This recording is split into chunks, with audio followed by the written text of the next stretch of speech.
You're good. You're good, bro. You're good. We love you just the same. Cause we know how you stay, Alex. Yo, What you this say? guy. What you No, say? he never said nothing. What you He say? never said nothing. I promise. Look here, this don't bother me. What bothers me, because I like arguing. I like having a discussion back and forth. But Y'all the are key is the doing back so and good. forth. It cannot just be forward, You would forward, not be able forward. to survive around my circle of people. Yeah. Oh, Wanna God. Because argue hard. I have to have a to and fro. Trust me. Which is why I was making the, like, fun and joke aside, I was making the point that you need to be able to put forward your Pull up your position. mic now. Oh, we're doing this now? No, I did not know. I did So not know. where Adrian sitting? Adrian have a producer syndrome. Him have to be seen and making sure everything. So Yeah. him say him will pop in and pop out. I think he likes that. I'm not going to allow him to express himself. So when I, yeah, Let me knock thirst trap. oh my gosh, That's how we this is are. no- As men, that's how we are. All we ask. If you guys are interested in hearing that conversation, we recorded a little bit of it on a phone. It's gonna be really funny. Like it was, it was really bad. I was legit worried. No joke. I was Because getting annoyed. Renee was like, I cannot do this with you. I cannot talk to you. Yeah, I'm literally. Shut up! No, shut up! Let me. Honestly, it got to a point where I was just doing it for fun. I know, and that shouldn't be fun. Why is that fun? Because this is my life. This is my life. Damn. But yeah, so we're here, outside, In nature. in the Nature, cool. in the Yo, wilderness. out there is so pretty. Yes. Still is pretty. It's just a different kind of pretty. There's a Wilderness lot of dead vibes. leaves. Yeah. It's a different pretty. And as you may There's- see, we're coming from church. Beauty. Every cup preached. I did not. You never tell me that part. I did not. He didn't I was preach. just on the podium. Okay. My boy, fancy. Where Andrews too? No, not my church. And Alex argued with whoever. Renee was you at know. Kencut. Just some light gymnastics. I was Not at, this. Pre this. Yourself. I Keep was yourself at, nimble. where was I? Pre this, Alice. I was at Andrews. But yeah, so we wanted to finish up the last conversation that we had. We spoke a lot about a lot of problems that we are being hampered with as a people. We're being Why you look at me? that literally there was no reason. Like I literally just looked at you. There was absolutely no reason. But yeah, like there's a lot of problems that you see if we start talk about problems in a church, we're not gonna done. I happened last time. Yeah, that's literally what happened last time. Like we're not going to be finished because the truth is people are people and people are gonna people. And from the beginning of time, people have been peopling. And people always are going to put forth their beliefs and make it seem like it's the gospel. And then the next set go argue with that and argue with this, and then you go not want to, especially like when you've been through that process. Because I think when I was young, I never really liked to argue with people. Now I enjoy it because I get to no, Alex, don't laugh. Because now I get to really push you to see if you really understand what you're talking about. Yeah. Because a lot of times in church, people just say something. Like, are you supposed to just accept it because they're older in church and them know God and you don't yet? They made the point, but them enough explain themselves. Right. So I like pushing people, but we have been talking about problems, but I want us to talk now about solutions, especially for people who have already been affected. You know, church hurt, people will leave already. How is it that we reclaim those people? Yeah. Solutions. It's a tough one. I think a lot of the times we fall into the trap of giving, and this goes for old and young. A lot of times we fall into the trap of giving these boilerplate responses to situations. So What I mean, please. I'm slow. So for in layman's terms, just kind of like a template response. So let's say for instance you have a contract that you want to draft up. You have a rental contract. You can just go on Google and it's like rental contract. Enter. You pull down the first one and you just drop in your information in it. And so that's for you in a tenancy with one person. But let's say, for instance, a commercial tenancy, a organization wants to rent out a particular place or however much square footage to conduct this type of business here, and for zoning purposes they can only do this, that, whatever. You can't go on Google again and take that same contract, that same template, and use it for that purpose. So I think what happens a lot of times in church too is that we have that response. We hear somebody in this situation, okay, so it sounds similar to this situation, let's just apply this straight on. And a lot of the times is not an exact fit, and we think that we'll just say that to somebody and we'll go on our way and that will help them, but that's not necessarily the case. So I think something that we can do is try to listen more. Oh, wow. You know what, that's funny. I'm not even laughing at this point. Before I laugh. Try to listen more. To understand. I'm sorry, Alex. I'm sorry. Yeah, Are you but try contradicting yourself? But yeah, try to. The BTS will have all of that. But yeah, try to listen more to try to appreciate what that person is going through, or hear where it is that they're coming a from. clip right here of Alex not listening. To be a pioneer. No, hold on. level Wait. dressing. Wait, Alex. fine. No, Really, you I still don't. Oh my God, can I finish? work out and I'm Stop for a minute. 60 seconds. Can you stop talking for 60 seconds? All right, Alex, time out. Renee, Just stop go. talking. Alex. All right, I'm done. I will never have that discussion with him because you don't breathe. You chat. You don't take a pause. But yeah, to hear and understand what it is that they're going through, so that we can try our best to help them. The truth is, you're always going to want to rely on particular texts, particular circumstances or scenarios, and try your best to change it, or that's a bad word. Yeah, to apply it to their particular situation. So I think that's the best. And that we what's can even do. funny is, even if you went through the exact same situation, what worked for you now go work for somebody else. Yeah. All And the time. sometimes I find that, and this is just for me, sometimes I find it easier to kind of give the person the principle, and then I leave them with the tools to work with, and then you make the decision as to what you're gonna do after. Okay, you can't Always. tell somebody what to do. Because when it don't work out, all right, back at you, Yeah, anytime you give people advice, but that's what I would do still. I don't know about you. Just in case it don't work out. You know, when I say, oh, Sanjay said, go do this, I give that little thing at the end that say, but that's me still. Disclaimer. That's me still. That's me still, you know? If it were me, that's what me would do.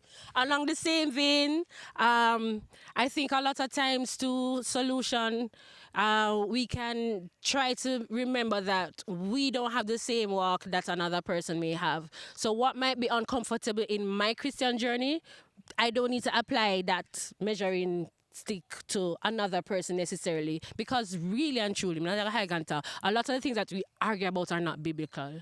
They're opinion based. And so we use this, whatever you call it, ruler, because I feel uncomfortable wearing this, or I feel a kind of way with whatever the case might be. That doesn't necessarily mean that I need to condemn somebody else. Maybe you might see somebody else in a position where you can guide and lead and whatever, talk to and make your opinion be known, but it's just that it is an opinion. What if it's somebody that is like literally doing something or wearing something or doing something against, like it's literally written in the Bible though? If it's because Bible, it's Bible. There's opinionated and there's Bible. Does it mean therefore that if it's Bible, that means that we can just say, yo, don't do that. It's Bible. Correct, in it's Bible. Yeah, you can't say don't do that, but it's how you say don't do that. Yeah, I'm with Renee 100% on that. Yeah. People can take what you say and kind of twist it because of how you say it to them. So we have to be careful of how we say things to people. As we even said last time, how your tone and in how you speak to others has an impact, not just the verbatim or just the words of what you're saying to them. Because you cannot say it and it just got you one ears because you know say it in a way where them kind of accept it or them feel like you're taught down to them, so them just not listen. So yeah, the tone really. And we have to be careful about, like, once again, going back to Renee's point, that if it's if it's clear in the Bible that this is something that we're not supposed to do, then you state we're it not as such. Yeah, there's no itching in regards to it, because what I find sometimes is persons, in an attempt to appease the person a bit more, or come across as less incendiary in their comments, they will want to kind of water down what the Bible's saying, or water down what is happening right here, and you don't necessarily want to end up doing that, because that's how you find persons ending up in those little creeping compromises, because it's like, okay, well, maybe I shouldn't do it, but it's not that bad, so I can keep on doing it to this degree. But any degree outside of what God says the straight and narrow is, you're off, you're wrong. So we'll have to make sure that we'll make that clear too. Yeah. And something that I've found in the church, I'm going to stop saying the church. I know we're talking about the church because it's like we're church people and stuff, and it's, you know, it's a ministry and all of that. But people in general, I don't know what it was in the 60s or the 20s or the 30s, but it's almost like people nowadays just don't care. It's like you don't care because, I don't know, for me, if I see somebody doing something, let's use the wearing clothes thing, since we're on that tangent. You're wearing clothes that might be not really Christian like. What is not really Christian like? For some Christians, female wearing pants is not Christian like. But for other Christians, so you have to go talk about I wasn't even there, but yeah, that is true. That's what I mean when I say my measuring stick and your measuring stick. I can't condemn you based on, you know. True, but like just caring about people in general, like thinking about their salvation when you're talking to them, and not. And then again, that is also kind of rough because you have some people that grew up like some of our parents and older people in church. Them grew up in a rough age, so like beat and teach was the way that they show they care. So them I cuss you out and I say, yo, you go to hell. Them feel like that is the way to care. So I guess the whole measuring stick thing is a deeper point than I even thought about before I started talking. Now that I'm talking and I'm thinking about it, my point is almost invalid.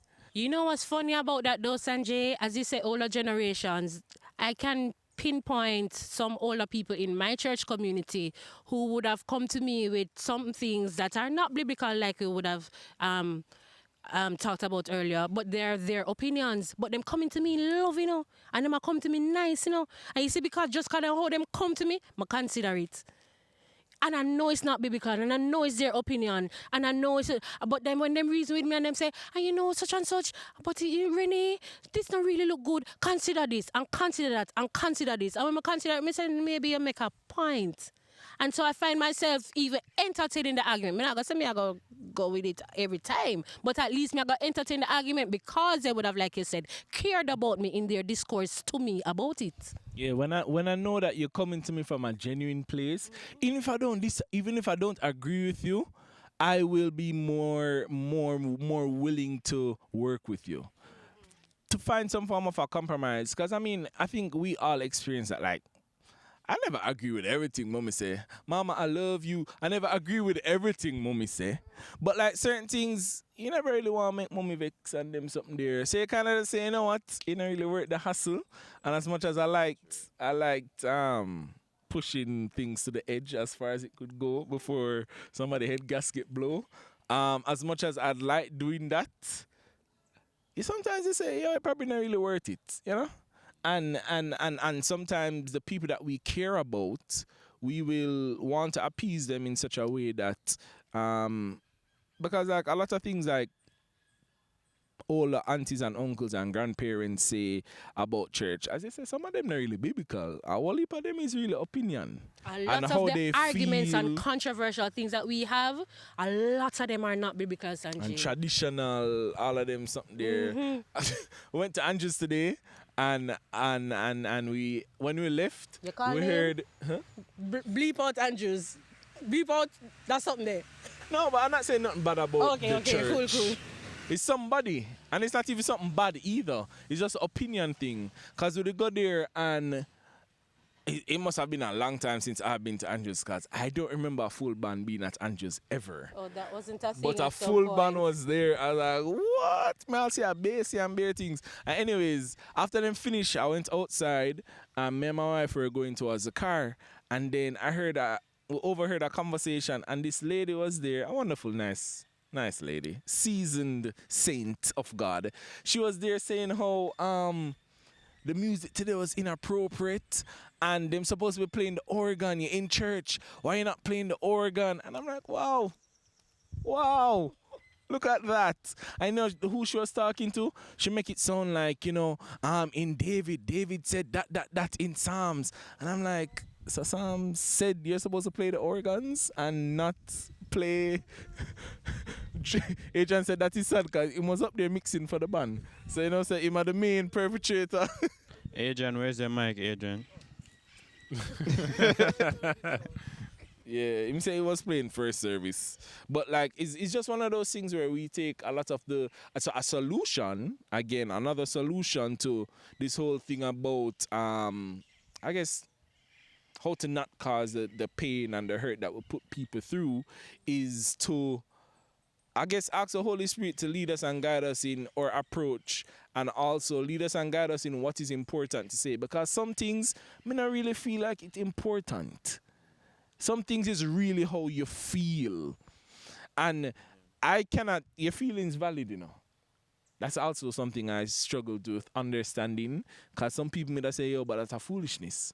But you have to kind of start appreciating that people feelings is valid. So you feel a particular way about something, it's valid. But what is this going to do to salvation?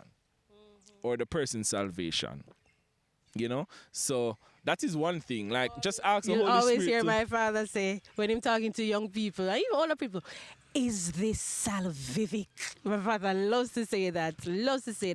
And yes, I cut you, but I was going to say, shoot, I forgot what I was going to say. Is this salvific? No, the truth is a lot of times it may not be hard and fast or a gray area for some people, and it may be hard and fast for some others. And so if it is hard and fast for you, in your case it's salvific. But it's not biblical. So for me, it may not be. So I guess my point is that we have to cater to each situation as it arises. For some persons, a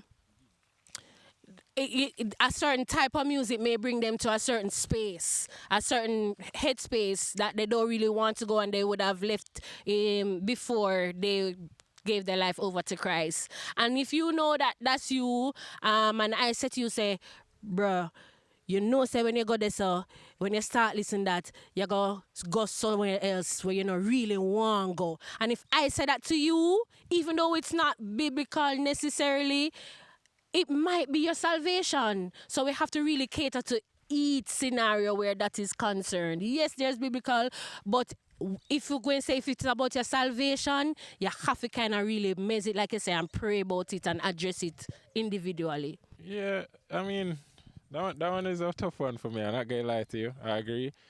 But I do think that I don't think I'm disagreeing with you, but it is a touchy one for me, especially music related, where for one person, that particular type of music may be, bringing them to a certain space versus for another person. So one person might hear, I love jazz. I might hear jazz and like, oh, yo, this sounds so nice because I'm listening to the chords, the progressions, the composition, everything. But another person hears jazz and is like, oh, how you playing that in the church? You get me? Whereas like the music in and of itself is not a problem.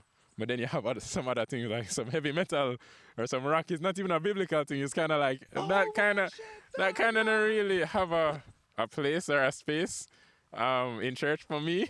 So I get what you're saying, but it's still a weird one. I'm not gonna lie. You said no heavy metal for you, but jazz is cool. Yeah, so that's what I'm saying. It's like that one. Yeah, deal with it on a case by case basis, I guess. But heavy metal is cool for me, by the way. Really? Yeah. We're serious? That's crazy. Okay, let me not say heavy. I don't mind it. I really don't. In church? Okay, so Start, you want a shovel? we You have this start thing dig that the we call hole. divine service, Yeah. which don't really make any sense to me personally. I Plot twist. don't think a service is divine as opposed to another service, but that's don't just think that's- me. Hold on. Let's get the shovels, So for me, start digging. Can of worms, brother. you asked. So for me, in worship, might mean a different thing to what it means to you. I might like not heavy metal. What's that? Toby Mac is an example for me. Oh. So I would listen to a Toby Mac when I am having my worship, and that's fine for me. Toby Mac is guitar. Is he country? No. What do you call Toby Mac? But like he would have like It's guitars, rock, but not like hard trumpets, rock. Like he's a vibe. Him do but you have- different you have things, different really. kinds Him of- do But the different sound, they things. make me But know him saying do- him good. do him do metal too. No, but I'm talking heavy metal, you know. I mean, like, Real heavy. like screaming and Yeah, but remember they trained some them things for- clear you stay away from because you know the background and you know the history that's what I'm and talking you know about. the intent. That's why we were scared when you said Yeah. you don't have no problem with heavy metal. Come and say, No, bro, I was first likening it. divine service, no this. I was likening it to the other example you gave, which is jazz, which technically there's, but some people do have a problem with jazz. yeah. But Sick people. and it's because they know the. No, but Man if said you want, sick hold on. If you want to argue it, if you're going to talk about the history and all those things, you can outrule jazz. You can outrule so many other things. So it's really a tricky case. This You one can sound like a outrule whole some of the nother- hymns in our hymn whole book. nother And yes, episode. I went there. Because some of those hymns have a different kind of history than what we sing. Renee, So, Renee. You asked. Renee. I'm We just have kind saying. of swerved. I'm saying you from the can't. topic. So it got back to what I say. Don't measure everybody based on your situation. Go right back to that. And for you, it might be salvific. For you, the metal, I'm not gonna say heavy metal because I'm not really bad example heavy metal. Yeah. But Really for bad you, example. the jazz may not be salvific, but for somebody else, it might be the difference between eternal life and eternal death.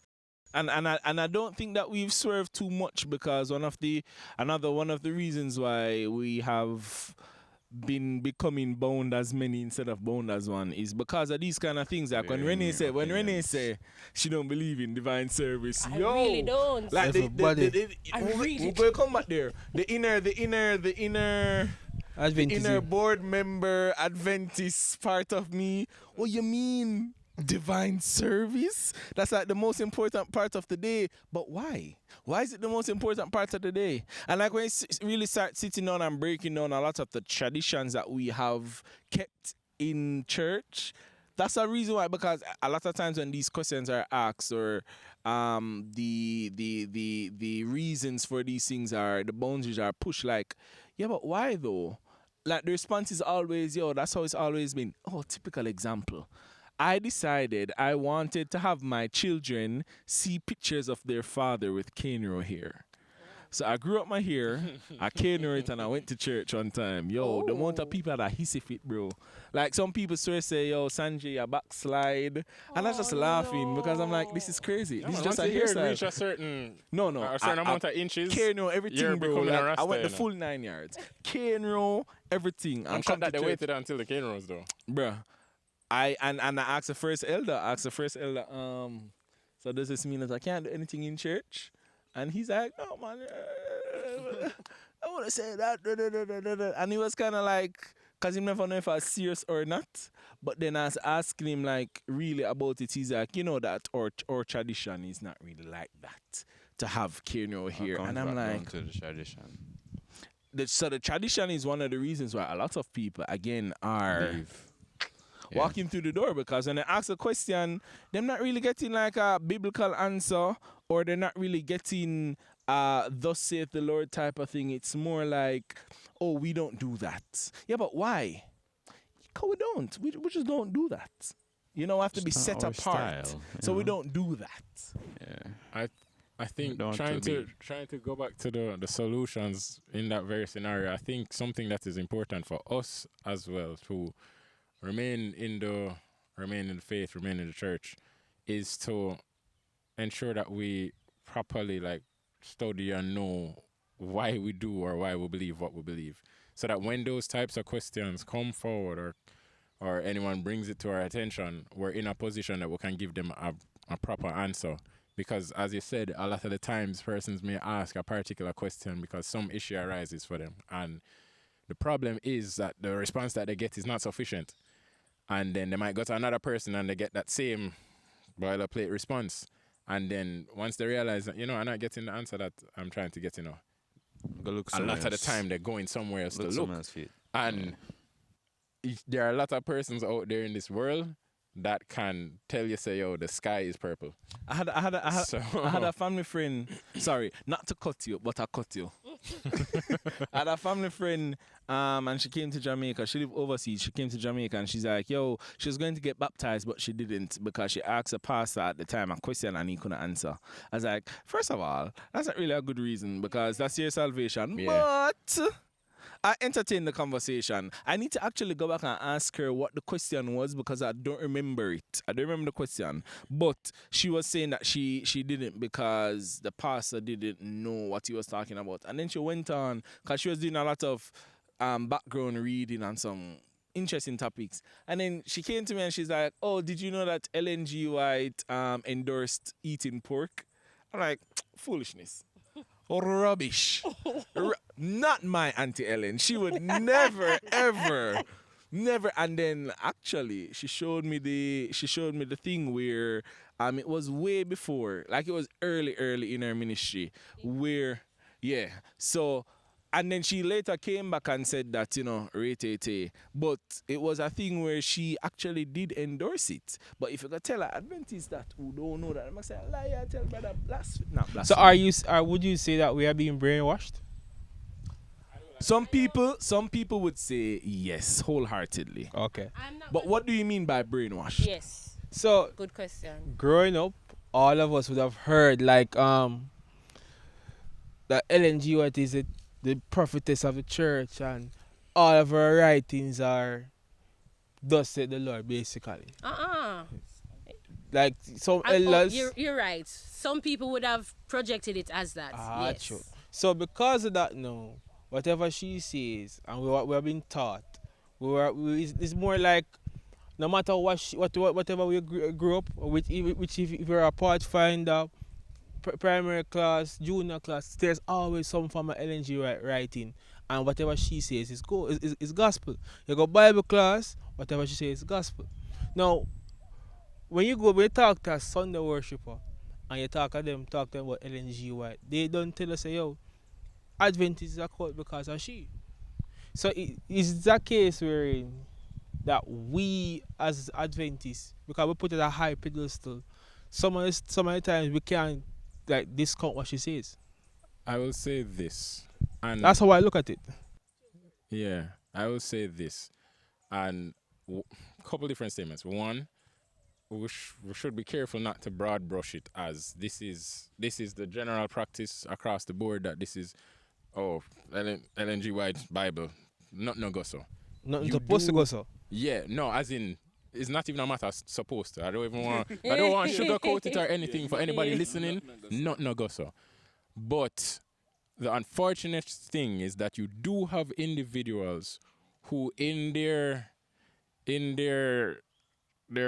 pursuit of knowledge, or pursuit of righteousness, they may flip the script a bit, which that cannot happen and that ought not to happen. Ellen G. White would constantly make reference to the Bible, to scripture. The entire Protestant movement was born from, and our Adventist beliefs, not even just Adventists. When I talk all Protestants, Pentecostal, Everybody. Anglican, all of them things, they're born from sola scriptura. but or we hold to it. Sola scriptura. The Bible is what we use as our basis. I will say to anybody that I have any conversation with, any conversation that we will embark on religious, we should be able to have it straight from the Bible. Anything else that I will use, or it will be to support it or supplemental, but that is all. So there can be nothing in her word that contradicts what is said in the Bible. So we have to make that one plain and clear. So, but as I said, you do have individuals who make it seem as if, okay, she said it. This is what is, and they kind of run with that. And I think I heard Renee mention it earlier in terms of context. A lot of times, persons will take things outside of the context within which it was said.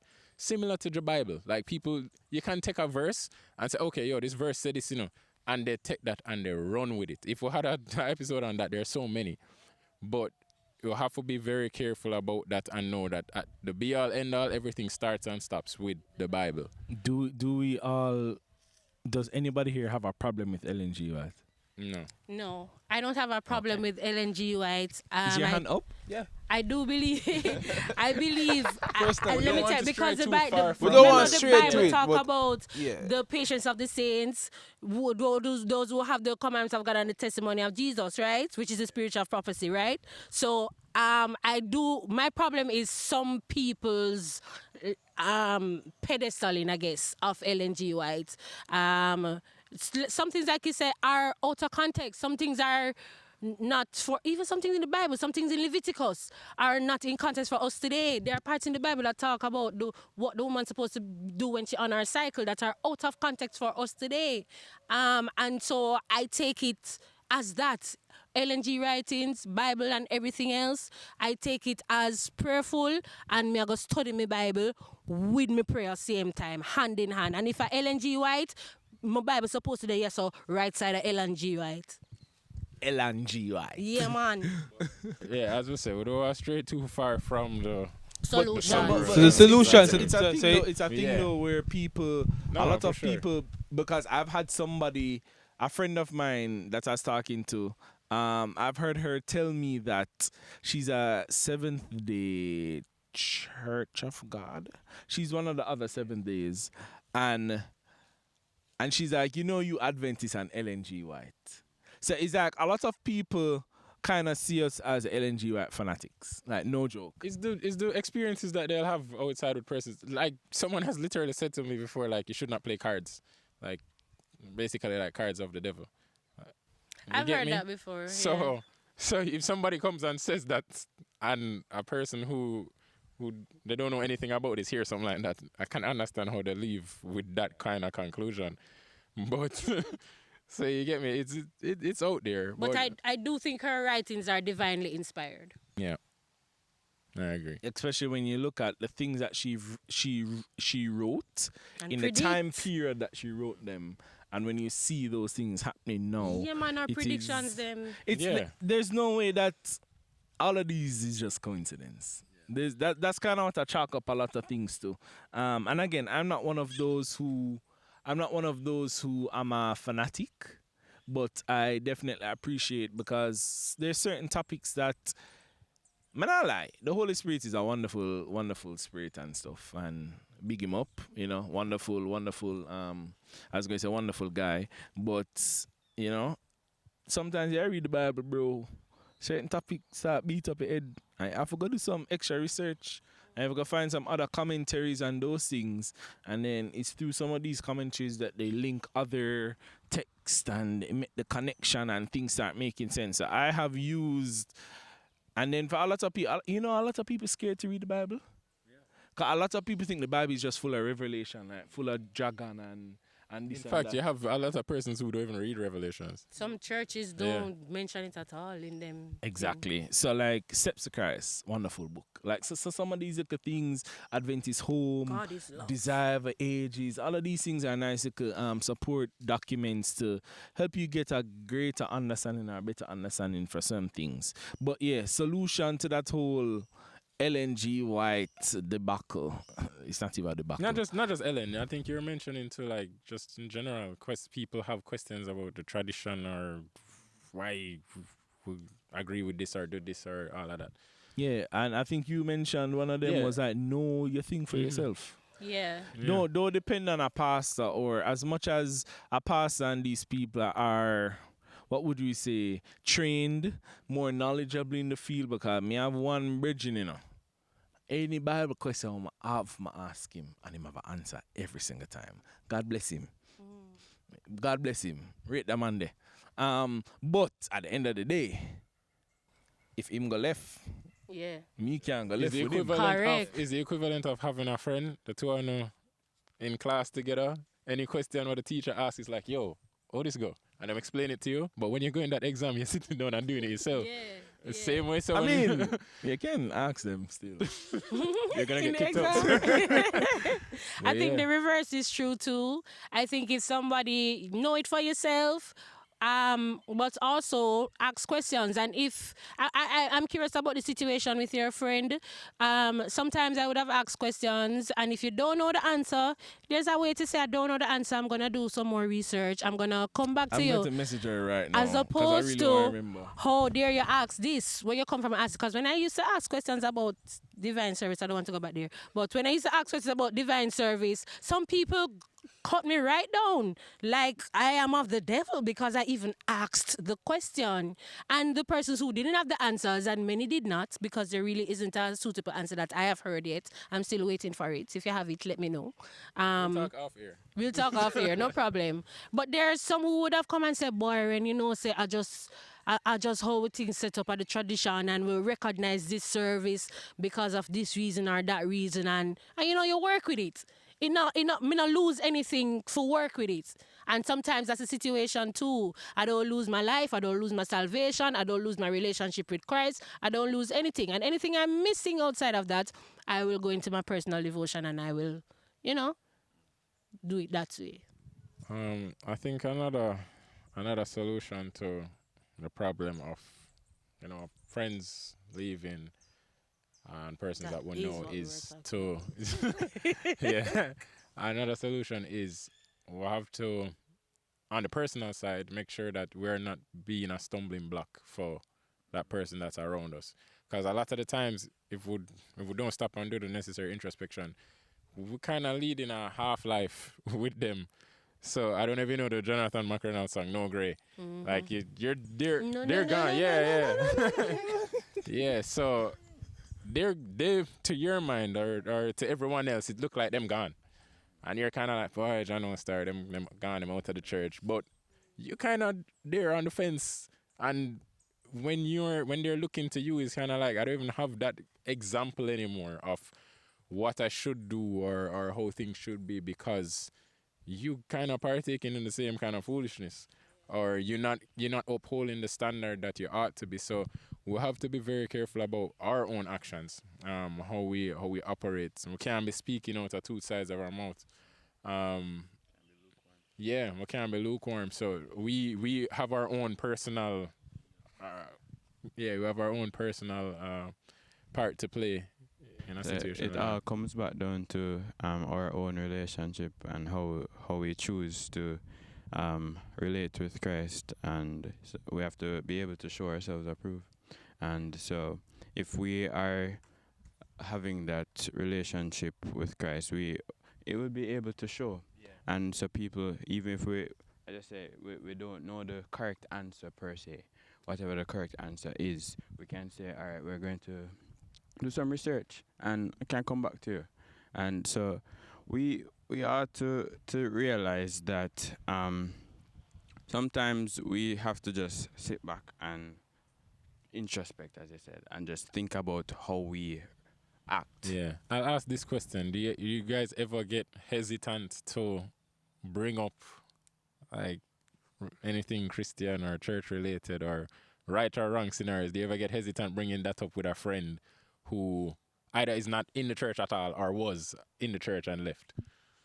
Because you don't want to come across as... When you say right and wrong, that's a question mark for me, because right and wrong to the church is different from right and wrong No, man. I mean, I'm not parse it. I mean right and wrong. And Like, when I say to the church, I don't mean Adventist no, I mean specifically. Yeah, biblically. we're Like, not right talking and, about that. yeah, We're talking about biblically actual. right and wrong. We're not Like, talking about what some you feel things, is yeah. right or wrong. Yeah. You know some things you're not supposed to do. It's not a matter of opinion or anything. This is not, yeah.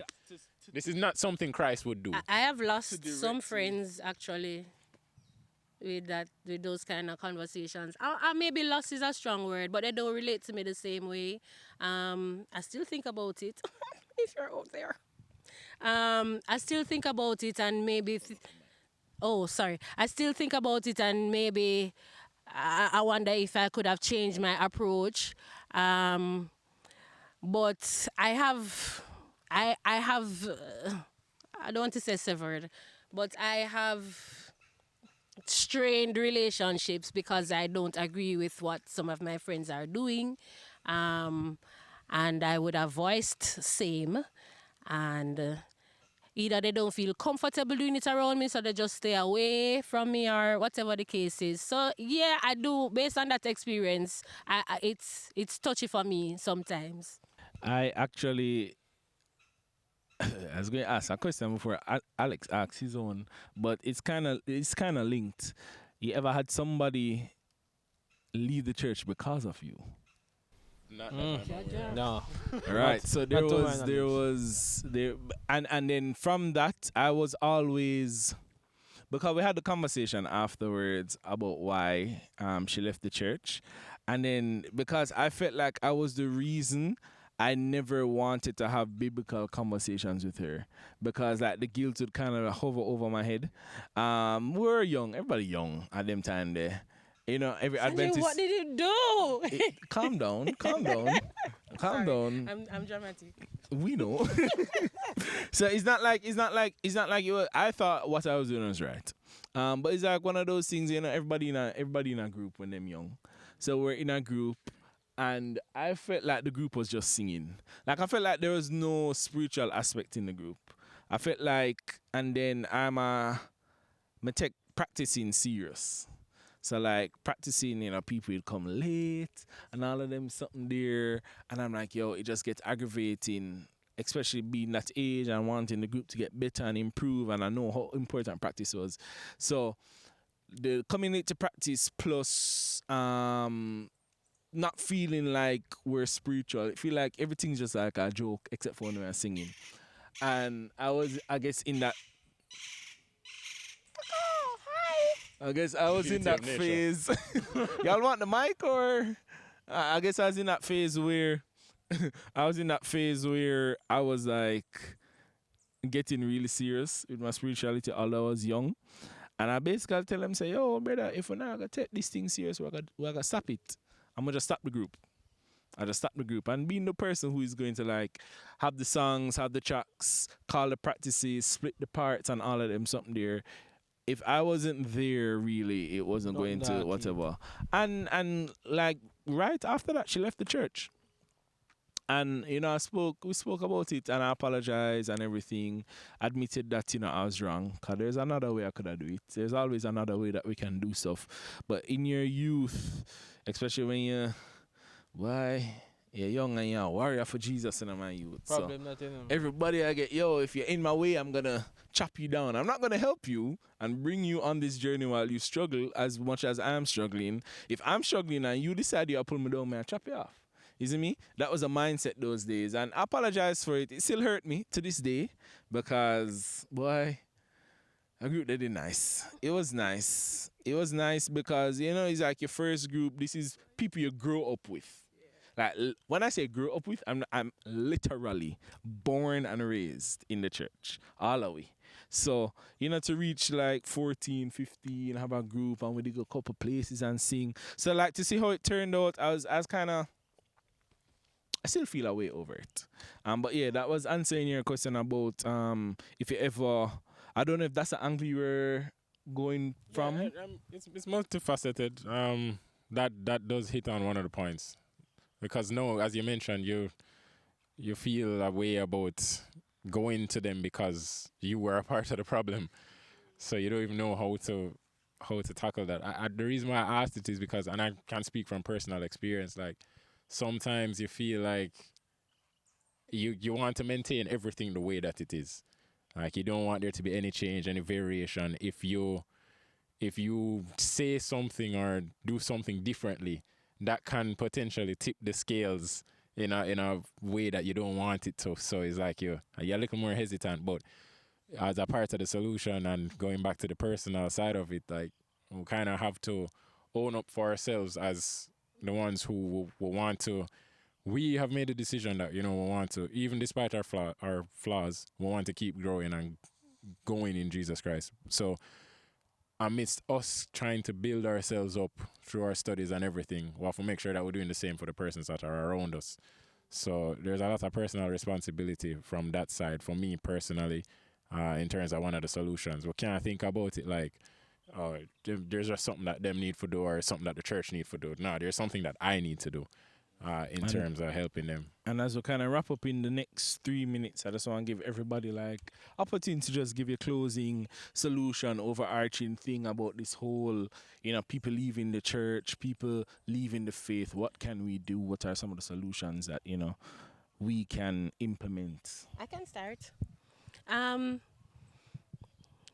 think it's hard to pray for somebody and not genuinely love and care for somebody. So if we pray for and with people, I think that helps. That's a good start.